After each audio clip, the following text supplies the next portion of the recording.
එකමත් එක කාලෙක එක ගමක මහලු ගොවියෙක් වාසය කරා. මේ මහලු ගොවියට තරුණ පුතාලා 4 දෙනෙක් හිටියා. ඒත් මේ තරුණ පුතාලා 4 දෙනා ගාව කිසිම සමගියක් එකමුතුකමක් නම් තිබුණේ නැහැ. හැමදාම මොකක්ම හරි දෙයකට මේ සහෝදරය කෙනෙක් රණ්ඩු කරගත්තා. මේ මහලු ගොවිය තමයි සහෝදරයෝ 4 දෙනාගේ රණ්ඩු සරුවල් විසඳලා සමතයකට පත් කරවන්නේ. ඒත් අද එක රණ්ඩුවක් ඉවරුණත් ආයේ හෙට ආපහු රණ්ඩුවක් පටන් ගන්න මේ 4 දෙනා පුරුදු වෙලා ඉඳියා. මේ මහලු ගොවියට මේ ගැන ලොකු දුකක් තමයි තිබුණේ. ඒ වගේම Taman නැති කාලෙක තමන්ගේ පුතාලා 4 දෙනා ගැන ලොකු බයකුත් ඇති වුණා. ටික කාලයක් මෙහෙම යනකොට මේ මහලු ගොවිය හදිසියෙම හොඳටම අසනීප වුණා.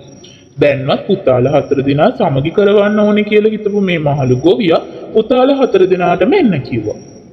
ඊට පස්සේ එකම වර්ගයේ එකම ප්‍රමාණයේ සමාන ලීඳඩු 4ක් ගේන්න කිව්වා.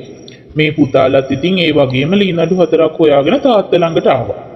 ඊට පස්සේ මේ මහලු ගොවියා ලීඳඩු 4 එකට තියලා පුතාලට දුන්න එක කඩලා පෙන්නන්න කියලා. ඉතින් මේ පුතාලා කොයිතරම් උත්සාහ කළත් ලීඳඩු 4 එකට තියලා කඩන්න නම් බැරි වුණා. ආපහු ලීඳඩු 4 පුතාලා අතර බෙදලා දීලා දැන් ඕක කඩන්න කිව්වා. ඒ පාර නම් මෙයාලට ලේසියෙන්ම ලීඳඩු ටික කඩා ගන්න පුළුවන්. කැඩිච්ච ලීඳඩු ටික අතට ගත්ත මහලු ගොවියා ඔන්න පුතේ දැක්කද මේ ලීඳඩු 4 එකට තියලා කඩන්න අමාරුයි. ඒත් මේ ලීඳඩු 4 වෙන් කරාම ඒව ලේසියෙන්ම කඩලා බිඳලා දාන්න පුළුවන්. ඉතින් මගේ පුතාලා 4 දෙනාත් හරියට මේ ලීඳඩු 4 වගේම තමයි.